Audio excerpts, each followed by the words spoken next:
하나님 아버지, 구약 출애굽기 34장의 본문을 이 시간 저희들이 함께 대면하고자 합니다. 말씀을 전하는 목회자나 말씀을 듣는 모든 이부 예배자들의 심령의 문을 열어주십시오. 영의 눈과 귀를 열어주시고 영을 깨워주셔서 하나님 아버지의 말씀을 내 것으로 꼭 취하는 이 시간 되게 하여 주십시오. 하나님의 말씀의 씨앗이 옥토에 뿌려지게 하옵시고 길가밭에 뿌려지지 아니하도록 성도들의 마음을 하나님 붙들어 주시옵소서.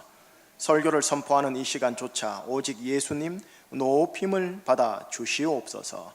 예수 그리스도 이름으로 기도합니다. 아멘. 신방을 다니다 보면 성도들의 가정과 수익 현장이 참 쉽지 않다라는 것을 제가 계속 확인을 합니다. 제가 지난 주일날 하나님의 말씀을 붙들고 설교하기를 우리 성도들이 사는 이 땅, 제주사회, 제주사회가 바벨 문명사회이다. 이 바벨 문명사회에 잘 정착하되 여기에 마음을 두어서는 안 됩니다 라는 말씀을 함께 권면을 하였고 또 부탁을 했지만 이 신방을 다니다 보면 먹고 살아야 할 이 눌림이 너무나 커서요, 하나님의 말씀은 설교를 들을 때뿐이지 세상 현장에서 이 하늘과 말씀을 생각할 틈과 여력이 없겠구나라는 것을 제가 인간적으로 참 동의를 합니다. 공감을 해요.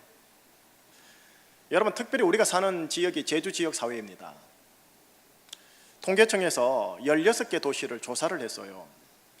16개 시도시 중 평균 연봉이 제일 높은 지역이 울산입니다. 그리고 제일 평균 연봉이 낮은 지역이 우리 제주입니다. 보아하니 액수는 말하기 민망하고요, 울산의 56%밖에 우리가 받지를 않습니다. 전국에서 꼴찌요. 예를 들면 이런 겁니다. 같은 직종 같은 경력인데 울산에서는 4,100원을 벌어요. 그런데 제주에 이 사람이 이사를 와서 그 일을 하는데 2,300원밖에 안 번다는 소리예요. 그러니 할 수만 있으면 육지로 대도시로 서울로 가려고 하는 마음이 이해가 됩니다. 서울은 울산, 세종 다음으로 3위거든요. 비슷해요. 제가 보니까요. 또 교회든 세상이든 전문 영역의 전문가들이 이곳에 필요한데 그만큼 돈으로 예우를 안 하니까 도리어 이곳에 오질 않으려고 하는 모습도 제가 실은 많이 봅니다. 또 수치가 주는 오해도 있더라고요. 제가 보니까 통계청 조사입니다. 재작년이죠. 2015년 우리 제주도 지역 내 총 생산 수치가 4.5%를 성장했다라고 하면서 전국 평균 성장률이 2.8%인데 우리 제주가 1위더라고요. 성장률이 1위요. 되게 좋아하고 고무적이고 신문에 막 발표했었거든요. 근데 제가 이게 실상으로 들어가 보니까 이게 좀 달라요. 어떻게 다르냐? 건설업이 압도적으로 높아요. 21%. 그러니까 건설 경기가 확 분 거지요. 제주 지역에. 재작년이죠. 올해까지는 잘 모르겠지만. 그리고 공공행정, 공무원들이 있죠. 5.3% 정도로 그 다음 2순위로 높아요. 그럼 나머지는요, 농림업이 대부분 차지하는데 마이너스 10%입니다. 거의 8.8%고요. 서비스업, 대부분 또 서비스업 중이죠. 마이너스입니다. 이 모든 것들을 종합해서 수학적으로 계산을 해보니까 평균 4.5% 플러스가 나와서 전국 최고 성적이 나왔더라고요. 건설업의 큰 호황이 나머지 마이너스를 상쇄한 경우입니다. 여러분 아시다시피 우리 제주도는 서비스 업종이 71%입니다. 다시 말하면 제주도에서 돈 100원을 우리가 벌면은 그 수익의 71원이 서비스 업종에서 나오지 건설업에서 나오지는 않습니다. 제주 시민들 이 서비스 업종에 종사하는 분들이 압도적으로 많습니다. 그리고 우리 제주 충신교회 교우들 서비스 업종의 출신 교우들이 참 많습니다. 뭐 그렇다고 큰 서비스 하는 게 아니고요, 식당 아줌마 일하고 또 서빙하고 이러는 분이 제법 있으시다란 말입니다. 서비스 업종이요 크게 두 가지 특징이 있습니다. 첫 번째는요, 주 5일 근무 환경이 절대 아니라는 겁니다. 따라서 주일 성수의 온전한 지킴, 육체적인 쉼이 정기적으로 보장되지 못한다라는 것입니다. 이게 첫 번째 특징이고, 두 번째 특징은 노동 투자 시간 대비 수익이 다른 업종보다 월등히 적다라는 겁니다. 8시간 노동을 하는데 다른 업종보다 훨씬 적게 받는다는 소리예요. 그러다 보니 경제 살림이 퍽퍽하니까 어떻게 해요? 부부가 같이 벌어야 돼요. 같이 벌다 보니까 가정의 교육, 문화, 교양 자체가 인격이 파탄나는 모습들이 또 다른 수치가 나타나고 있거든요. 혼자 벌어도 투잡, 쓰리잡으로 벌어야 헉헉거리며 살아요.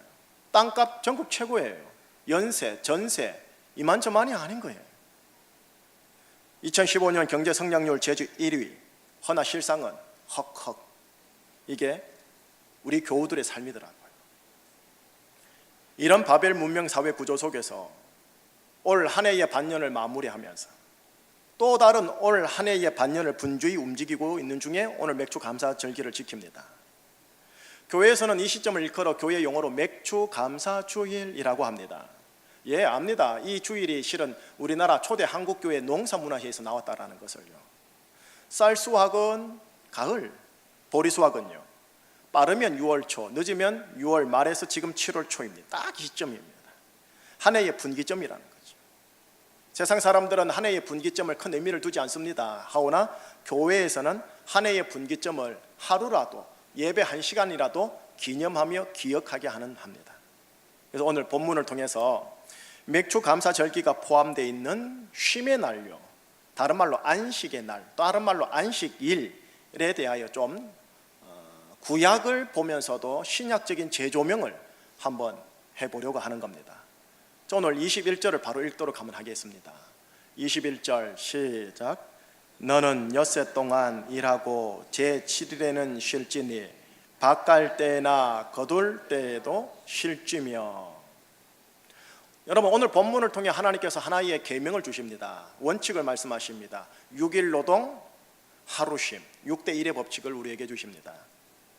요즘 대한민국 사회는 주 5일 근무 사회라고 이야기하고 있습니다. 하오나 제가 보기엔 이건 관공서나 중견 산업체 이상 정규 직원들에게나 거의 해당되는 말이지 비정규 직원이나 서비스 업종에 계신 분들은 생각지도 못하는 시스템입니다. 본문을 봤듯이 하나님은 6일 노동과 하루의 쉼, 6대1의 법칙을 율법적으로 명하고 계십니다. 쉼의 날, 다른 말로 안식의 날, 다른 말로 안식일을 반드시 가지라고 명하십니다. 이것은 이유 여하를 막론하고 신의 율법이다, 여호와 하나님의 율법이다, 아니 그냥 법으로 못 박아버린 겁니다. 자, 조금만 더 확인할게요. 쉼의 날, 안식의 날을 조금 더 확인해 보는데요, 앞에 본문을 보시면 출애굽기 20장이 나올 거예요. 20장 10절 11절을 한번 읽어보십시다. 제7일은 너희 하나님 여호와의 안식일인즉 너나 내 아들이나 내 딸이나 내 남종이나 내 여종이나 내 육축이나 내 문 안에 유하는 객이라도 아무 일도 하지 말라. 이는 엿새 동안에 나 여호와가 하늘과 땅과 바다와 그 가운데 모든 것을 만들고 제7일에 쉬었습니다. 그러므로 나 여호와가 안식일을 복되게 하여 그 날을 거룩하게 하였느니라. 자, 다시 10절로 돌아가 볼게요. 10절에 보면은 누구의 안식일이라고 기록되어 있어요? 여호와의 안식일. 다시 말할게요. 여호와께서 안식한 날, 여호와께서 쉼을 가지신 날이라는 뜻입니다. 지금 11절을 여러분 읽어보셨죠? 11절에 보면 하나님께서 천지 창조를 하시고 난 후에 제7일째 되는 날에 쉼을 가집니다. 이 두 구절을 통해 이렇게 말씀하시는 거예요. 쉬지도 않아도 되는 나 여호와가 일부러 쉬었으니 나의 백성인 너희들은 나를 본받아 한 날은 반드시 쉬거라. 이거를 못으로 박아버린 거예요. 심지어는 10절에 보았듯이 남종이나 여종조차도 쉬게 해라. 니만 쉬지 말고 종들 부리지 말고 종들도 쉬게 해라. 오늘날의 용어로 굳이 표현해 보면 비정규직 노동자나 외국인 노동자나 아르바이트생의 복지까지 꼼꼼히 챙기시는 하나님이라고 할 수 있을까요? 자, 11절요. 11절 뒤에 보면 이런 말이 있죠. 안식의 날, 쉼의 날에 대해서 부연 설명하는데 나 여호와가 안식일을 뭐 되게 하였다? 복되게 하였다. 그리고 그 안식일을 뭐 하게 하였다? 거룩하게 하였다. 안식의 날, 쉼의 날을요, 하나님이 복된 날, 거룩한 날로 표현을 해버렸어요. 우리 대한민국 사회에 일 중독자들 참 많거든요. 왠지 쉬는 게 죄를 짓는 듯한 느낌을 받는다는 소리를 제가 숱하게 들었습니다. 안식과 쉼을 취하는 게 게으름을 취하는 게 아님을 보여줍니다. 죄가 아님을 보여줍니다. 더불어 하루라도 더 일해 돈을 더 벌어야지 하는 그 인간의 과욕에 하나님이 일부러 법적으로 제도에 브레이크를 걸어버립니다. 안식하는 날은 일하는 날과 달리 복 있는 날이다. 그리고 평범한 날과 달리 거룩한 날이다 하면서 그 쉼의 날을 하나님이 친히 존귀하게 높여버렸어요. 자, 다시요. 오늘 설교 본문 21절로 다시 되도록 할게요. 21절 자막 좀 보여줄 수 있습니까? 21절 뒤에 보면은 밭을 갈 때에도 그리고 거둘 때 추수할 때에도 뭐 해라? 쉬어라. 저희 장인어른이 평생 농사를 지었습니다. 농사를 할 때 지금 이 시대 때요, 새벽 기도가 5시 반이 아니라 4시 반에 해요. 왠 줄 아세요? 4시 반에 드리고 5시에 나가서 일해야 되거든요. 무슨 말이냐? 농사를 지을 분들은 알겠지만 이 땅을 기경하는 것, 추수하는 것, 그다음 농약 뿌리는 것, 이 모든 건요 시기를 잘 보고 시기에 맞춰 정확하게 해야 이거 농사가 제대로 돼요. 그걸 모를 리가 없는 하나님께서 그 시기조차도 안식의 나라는 일하지 말고 쉼을 취해라, 안식해라 이렇게 명하고 계신 겁니다. 니만 쉬지 말고 니 종들, 니 가축조차 다 쉬게 하라고 하시는 거예요. 아니 밭 갈고 추수해야 할 이 귀하고 바쁜 이 시기에 하나님께서 이 쉼의 날을 취하라고 하는 거예요. 도대체 그 쉼의 날이 그렇게 중요한 건가? 그리고 그 쉼의 날에 뭐 하라고요? 도대체 뭐 해야 됩니까? 이 바쁜 시기에 술이나 한잔하고 화투나 치고 도박이나 하고 골프나 치면서 보내라고 이 바쁜 시기에 그렇게 쉬라고 하시는 걸까요? 하나님의 율법은 쉼의 날, 다른 말로 안식일, 이 안식일을 주기적으로 반복하게 하셨습니다. 시간의 일직선상에서 반복되는 점으로 구성하셨습니다. 시간의 선 위에 안식의 날이라는 점이 주기적으로 있게 하신 거죠. 그리고 그 점이요 뒤의 시간선과 앞의 시간선을 이렇게 이어줍니다. 점의 시간에 머무는 동안 뒤의 시간선을 되돌아보고 앞의 시간선을 내다보라는 취지로, 인문학적인 용어로 표현을 한다 보면 되돌아봄과 내다봄을 병행하는 기회를 너희들이 가지라고, 이를 위해서는 반드시 쉼이 필요하다라는 것을 우리에게 법률로 그냥 팍 못 박아버린 거예요. 앞에 한 말씀 다시 볼게요. 전도서 7장 14절의 말씀입니다. 같이 읽어보겠습니다. 형통한 날에는 기뻐하고 곤고한 날에는 되돌아보아라. 이 두 가지를 하나님이 병행하게 하사 사람이 그의 장래일을 능히 헤아려 알지 못하게 하셨느니라. 되돌아봄과 내다봄을 하게 되면요 우리가 인생을 알 수가 있는데 크게 두 가지 인생으로 카테고리가 구분되어져요. 하나는 형통한 날, 또 하나는 곤고한 날, 이렇게 구분이 되어지는데 이 두 날의 운명은 내 스스로 내가 결정하는 게 아니라 하나님께서 내 인생 위에 병행하게 하시는 것임을 지금 전도서 7장이 우리에게 알려주고 있습니다.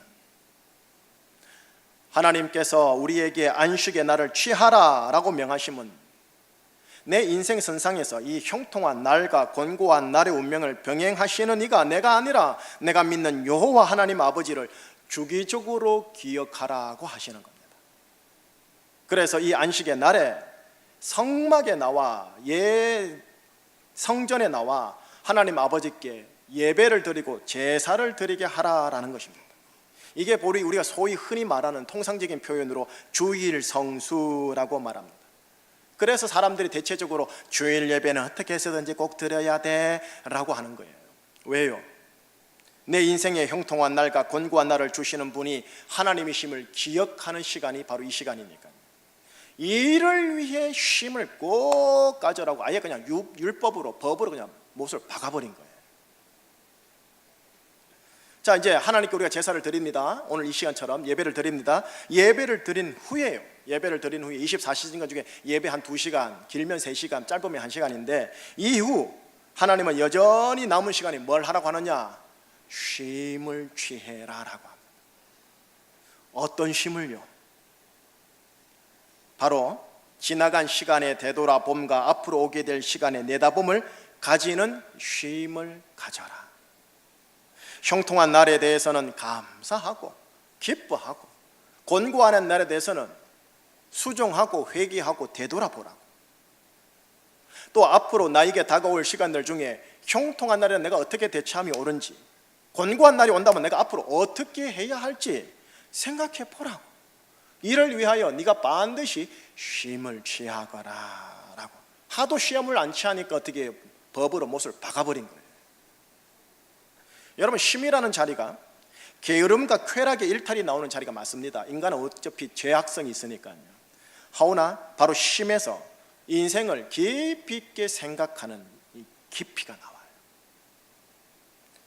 하나님이 쉼의 날을 이렇게 활용하라고 하시는 거예요. 맥주 감사주일 오늘요. 맥주 감사주일 역시 이 안식일 쉼의 날의 연장선상인 겁니다. 2017년 전반부를 되돌아보는 시간을 가져보라는 것이죠. 그러면서 2017년 후반부를 내다보는 시간을 가져보라는 것입니다. 하나님께서 지난 반년 동안 나에게 형통한 날과 곤고한 날을 병행하게 하셨고, 또 내 남은 반년 동안 그냥 편안하기를 바라긴 바라지만 그래도 이 두 날을 병행하게 하실 텐데 내가 어떻게 살아가야 할지를 한번 정말 진지하게 생각해 보라고요.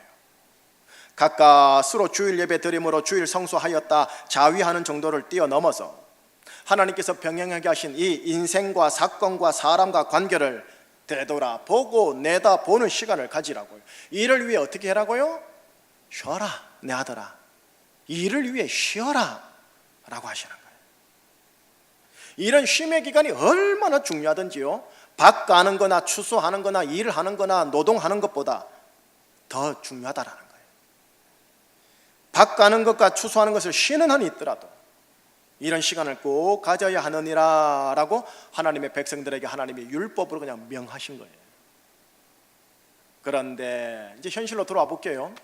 말씀은 말씀이고요, 우리가 사는 바벨 문명 사회 구조가 하나님의 율법을 문자 그대로 지킬 수 있도록 배려해 줍니까? 전혀 아니거든요.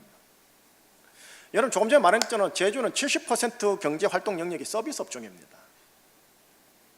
조금 전 서비스 업종의 두 가지 특징을 대략 들었듯이 말씀을 문자 그대로 지키기가 쉽지 않은 사회 구조입니다. 자, 참고만 얘기할게요. 참고로 서울 사회를 얘기 좀 해볼게요. 여러분, 서울에 소속되어 있는 근로자들의 43%가 3일 이상 야근을 합니다. 3일이 아니고 3일 이상 야근입니다. 그러면서 나는 돈 버는 기계 같아 라고 느끼는 사람이 딱 절반입니다. 53%입니다. 그리고 직장, 그리고 사업터 가서 우울증 경험자가 3분의 2입니다. 75%입니다. 그런데도 그것을 벗어나지도 떠나지도 못하고 도리어 자신의 쉼의 시간을 없애는 한이 있더라도 직장에 어쨌든 남으려고 합니다. 왜요? 먹고 사는 문제 때문에. 쉼의 날을 왜 스스로 포기하는데요? 먹고 사는 것 때문에. 자, 이게 서울 사회고 이게 우리 제주 사회예요. 대동소이하예요. 여기에 우리 교우들이 있더라는 거예요. 제가 보니까. 그러니 제가 여러분에게 드릴 수 있는 것, 오늘 본문 24절 하나님의 약속의 말씀이에요. 자, 24절 같이 읽어보겠습니다. 내가 열방을 네 앞에서 쫓아내고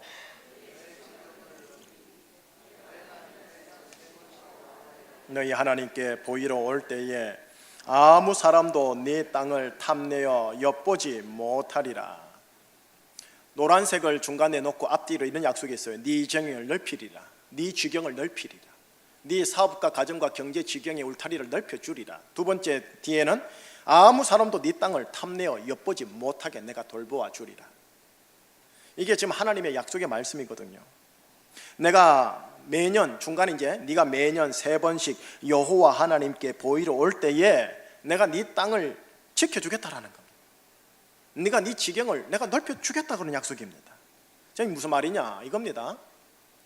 12살 이상 되는 유대인 남자들은 매년마다 그 아버지와 함께 모든 남성들이 3번 예루살렘으로 가야 합니다. 제주도에서 서울 가야 된다고요. 평양, 저기 통일 한국이라는 전제하에 신의주에서 서울까지 와야 된다는 거예요. 지금이야 비행기 타면 1시간이지만 걸어서 간다 생각해 보세요. 3번 간다는 말이 뭐냐면 6월절, 77절, 오늘 본문에 77절 나오죠. 이게 맥주절이에요. 그 다음 수장절, 가을에 있는 우리가 말하는 추수감사주일, 그런 거죠. 이 3가지 절기 때 어떻게 해라? 하루를 쉬는 게 아니라 절기를 따라 7일 혹은 10일, 그것도 자기 집이 아니라 예루살렘에 가서 그 속에서 쉼을 취해야 된다는 거예요. 자, 한번 생각해 봐요. 가는 시간 더하기, 머무는 시간 더하기, 오는 시간. 여러분 이렇게 계산하면 최소 며칠 나옵니까? 적어도 열흘 나옵니다. 열흘 이상이 나옵니다. 자, 이제 문제가 생깁니다. 현실적으로 열흘 이상 있는 동안, 그 기간 동안 우리 집 어떻게 되는데요? 우리 마을 어떻게 되는데요? 내가 지금 하고 왔던 가축과 농사는 어떻게 되는데, 과수는 어떻게 되는데요? 그리고 외부 이방 민족이 우리 처자식들 침범하면, 불태우면, 인신매매하면 어떻게 할 건데요? 이성적으로 하나님의 율법 준수하기 쉽지 않아요. 이거 대단히 무모해요. 제가 보기에는. 인간의 이 연약한 이성적인 염려, 불안, 걱정을 하나님이 모를 리가 없었지 않겠습니까? 그래서 24절을 주시는 거죠. 자, 다시 24절을 우리 한번 같이 읽어보십시다. 24절. 내가 열방을 네 앞에서 쫓아내고 네 지경을 넓히리니 네가 매년 3번씩 여호와 너희 하나님께 보이러 올 때에 아무 사람도 네 땅을 탐내어 엿보지 못하리라. 아멘 합니까? 뭐 아멘 하지만 솔직히 이게 아멘이 안 돼요. 이성적으로는. 24절을 계속하여 내 심령에 넣는다 하더라도 안식일과는 별도로 3번, 1년 중 3번 예루살렘으로 가서 예배를 드리고 쉼을 취하라고 하는 이 율법의 말씀을 문자 그대로 믿고 지켜나가는 게 버겁습니다. 내가 지켜주마 하는 24절 이 본문 이 약속의 말씀을 여간해서 믿고 떠나기가 힘들다고요. 왜요? 먹고 사는 것 때문에. 남겨놓고 있는 가축, 마을, 과수, 농사 일 때문이에요. 행여나 우리 남자가 없는 사이에 이방 민족들이 와가지고 우리 마을, 우리 처자식들 다 빼앗아가면 어떻게 할 거예요? 책임질 거예요, 하나님이. 고대 시대에서조차 이런 현실적인 난제들이 있는데 하물며 21세기 대한민국 제주사회에 이 시대에 오죽합니까? 고대에 기록된 하나님의 율법의 말씀을 현대사회에 문자적으로 접목하는 것은 여러분 이거 내 직장 자리를 걸어야 할 정도로 대단히 무모한 경우입니다. 그러니 목사인 제가 성도 여러분들의 상황을 인간 육의 관점에서는 충분히 이해하고 공감하는 거예요. 우리 모두는요 율법을 그대로 문자 그대로 지킬 수 없는 존재입니다. 그리고 그런 사회 구조 속에 이미 살고 있고요. 또 바벨 문명 사회가 그렇게 호락호락하지 않고요. 자, 우리가 하나님의 율법의 말씀을 문자 그대로 지킬 수 없다면 그 율법이 이제 신약 관점에서 구법이니 폐기시킬까요?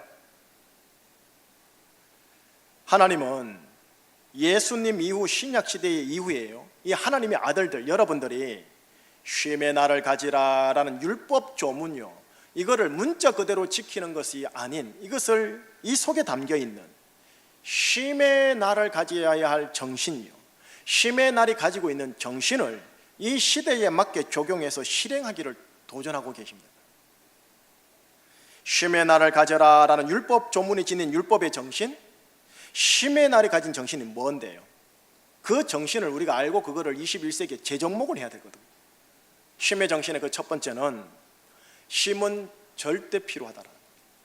하나님이 최소한 6대1의 법칙을 우리에게 주셨습니다. 쉼은 어떻게 해서든지 절대 필요합니다. 이거를 제도화하고 시스템화해야 됩니다. 두 번째는요, 쉼은 하나님을 기억하고 예배드리기 위해 필요합니다. 그냥 육체의 안위가 아니고요, 하나님을 기억하는 것, 천지창조를 하신 하나님, 내 인생의 형통과 곤고를 병행하게 하시는 하나님을 기억하고 감사함으로 예배드리기 위하여 쉼을 가지셔야 합니다. 이게 쉼의 제1목적입니다. 세 번째는 예배를 드린 후에요, 쉼은 하나님께서 내 인생에서 병행하게 하신 형통한 날 그리고 곤고한 날을 되돌아보고 내다보기 위하여 절대 필요합니다. 이 시간을 꼭 가지시라는 겁니다. 그리고 나서 네 번째는요, 쉼은 하나님께서 내 먹고 마시는 문제를 오늘 본문 24절 약속처럼 지켜주신다 라는 것을 내가 믿습니다 라는 증거 차원에서 쉼을 취하셔야 합니다. 복지 차원이 아닌 거죠. 내가 하나님을 향하여 24절을 믿습니다라는 신앙 고백 차원에서 쉼을 취하는 겁니다. 그리고 나서요, 마지막 5번째는 뭐냐? 남은 시간은 육체적으로 쉬세요. 관계적으로 쉬세요. 정서적으로 쉬세요. 올레길 다니시고 영화 한 프로 보시고 가족과 나들이 가시고 외식도 하시고. 근데 우리는 이 마지막 5번째가 먼저라니까요. 보면은 쉼의 정신을 역행하고 있는 거죠. 쉬고 있더라도. 맥주 감사주일요, 이 안식의 정신, 쉼의 정신의 연장선상인 겁니다. 다만 일주일 단위가 아니라 반년 단위입니다. 그리고 감사한 것은 우리는 7일을 지킬 필요 없이 그냥 오늘 하루 한 날 주일 예배처럼 주일 이렇게 지키면 되는 겁니다. 21세기의 대한민국 제주사회, 이 시대의 하나님의 아들들, 바로 여러분들이죠. 여러분들은 현재 통상적으로 주일 혹은 일요일을 쉼의 날로 기준 삼아 주셔야 합니다. 그런데 내가 소속되어 있는 경제 구조가 이를 허락하지 아니하는 구조요 직장일 수도 있습니다. 그럴 때는 꼭 주일이 아니더라도 다른 요일을 반드시 쉼을 취하셔야 합니다. 그리고 그 쉼을 취할 때 그 쉼을 취하는 진짜 제1의 목적을 육체의 쉼이나 독서나 여행이나 영화가 아니라 하나님을 기억하고 감사함으로 예배 드리기 위한 쉼이 제1 목적이어야 합니다. 주일이 아닌 다른 요일이 부득이하게 쉼을 취하는 날이 되면 그날 여러분들은 개인적으로 하나님 아버지께 드리는 예배, 또 하나님 아버지께 드리는 여러 경건의 예배 모임에 성공한 이후에 여러분들의 육체의 쉼으로 들어가셔야 합니다.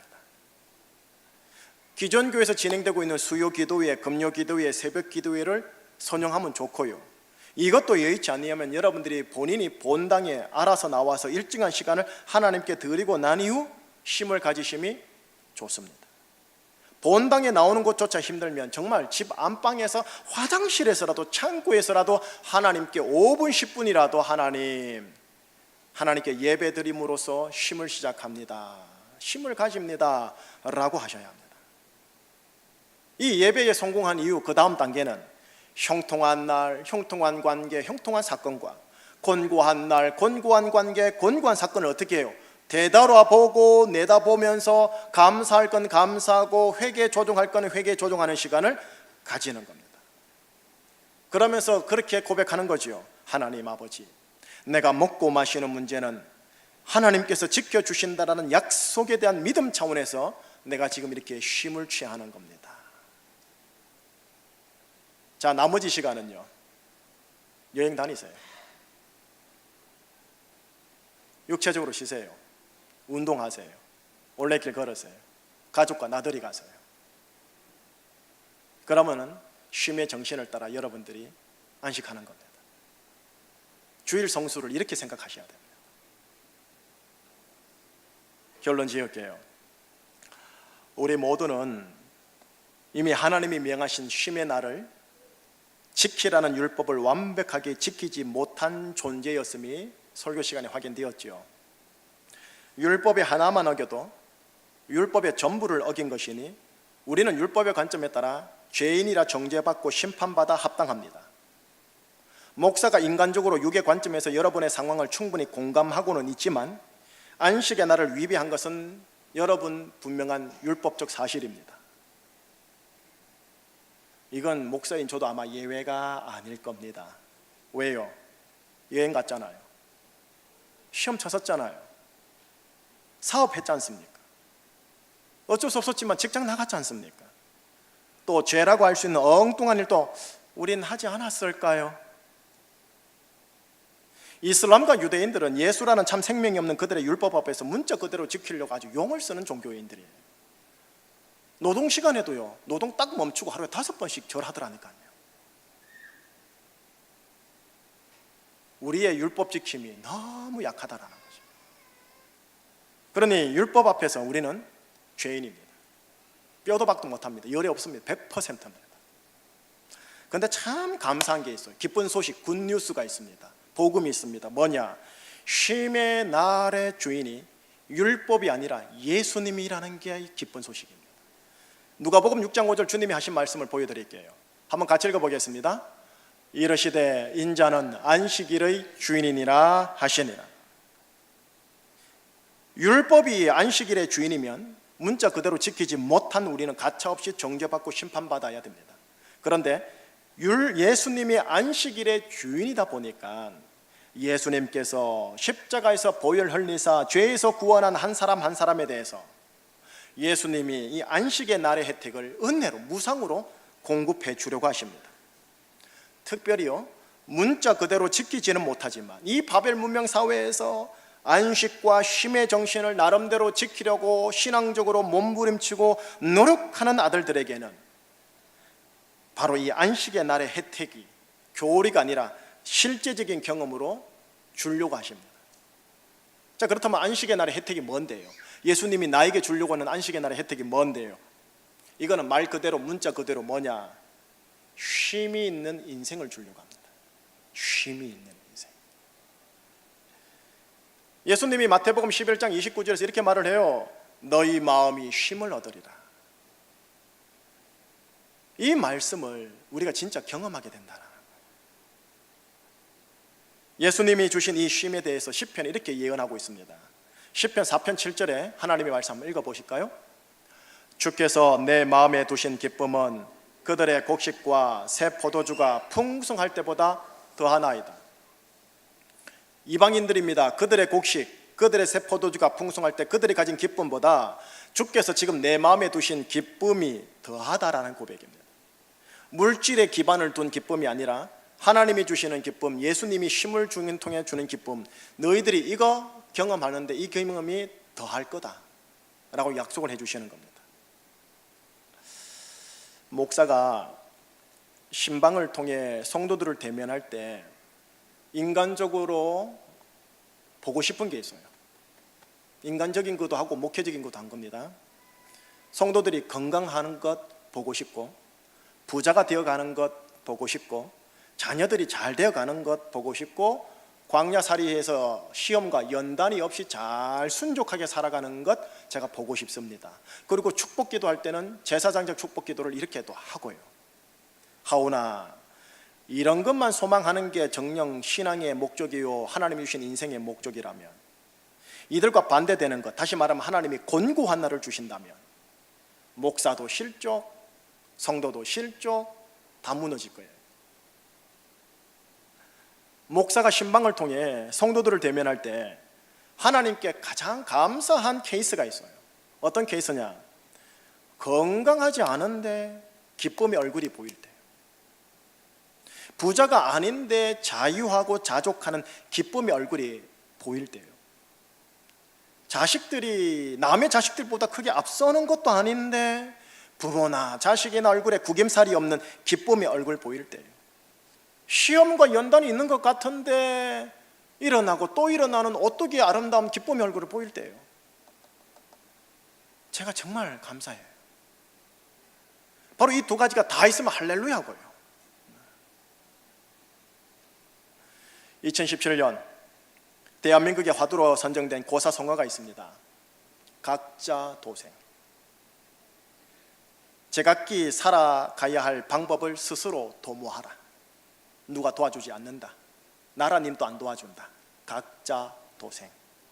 여러분, 이거는 고대 중국 경전에 등장하는 고사성어가 아닙니다. 우리나라 토종 고사성어입니다. 조선 왕조 실록을 펼쳐보면 왜구가 남쪽 지방에서 조선을 침입한 임진왜란 때, 그리고 후금이 북쪽 지방에서 조선을 침입한 정묘호랑 때 사용된 용어입니다. 안팎으로 왜구의 외세의 공격 속에서 1594년 선조실록에 이런 구절이 있어요. 백성들의 장차 살육의 환란에 걸릴 것이니 미리 알려주어 각자 살 길을 도모할 것으로 몰래 전파하거라. 여러분, 선조 임금께서 이 말 해놓고 당신 한 목숨 살겠다고 당신 백성 버리고 명나라로 그냥 떠나버리려고 했다니까요. 백성들아 각자 도생해서 살아내거라 말할 수밖에 없는 이 나라와 임금의 모습이 제가 역사 공부하면서 정말 서글펐었어요. 백성들 어떻게 하라고. 물론 다행히 그 이후에 광해군이 나와가지고 좀 약간 안정을 했지만요.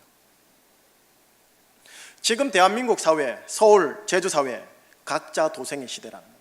그리고 우리 교우들이 이 속에 있더라는 거예요. 이 속에.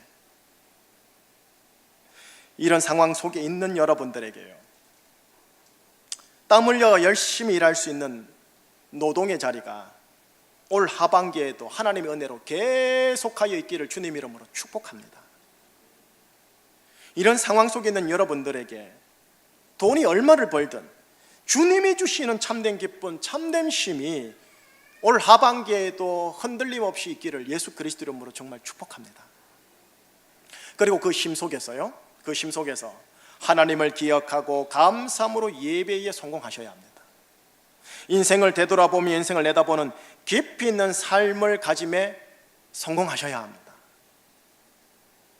2017년 각자 도생의 환경 속에서 무엇보다도 오늘 본문 24절 마지막 구절에 기록되어 있는 하나님의 약속요, 여러분들의 지경과 울타리를 하나님이 넓혀주시고 이방 사람들이 여러분들의 땅을 탐내어 엿보지 못하게 하시는 이 하나님의 보호와 하나님의 인도하심이 여러분들 인생 속에, 남은 생애 속에 있기를 예수 그리스도 이름으로 축복합니다. 기도하시겠습니다.